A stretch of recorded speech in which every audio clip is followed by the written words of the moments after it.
Assalamu alaikum, barka da dawowa Hausa On. A yau zan muku magana ne akan kokwanto. Idan kana da abin da kake so ka aiwatar, to me ya kamata ka yi? Abu ne mai sauki. Za ka yi ne ko ba za ka yi ba? To idan za ka yi me ya kamata ka yi?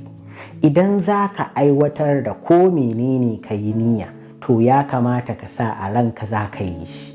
Kamar yanzu muna cikin wannan wata na Janairu, ko ba haka ba ne?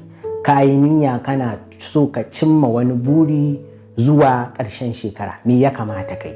Sai ka tsara ka gani.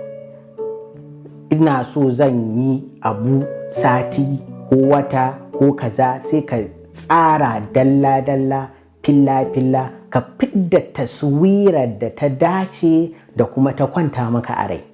Sannan kuma sai ka yi sai ka ga ta yaya ne za ka aiwatar da wannan taswirar da ka tsarawa wannan abin da ka yi niyya za ka yi. Sabida ka cire duk wani kokwanto da kake so da kake ji ya fito maka a cikin wannan tsari da kake da shi. So tsari yana da amfani matuƙa sosai akan kowane abu da ka yi niyyar yi, sabida cire kokwanto da za ka yi. Mu haɗu a bidiyo na gaba. Na gode. Kauce!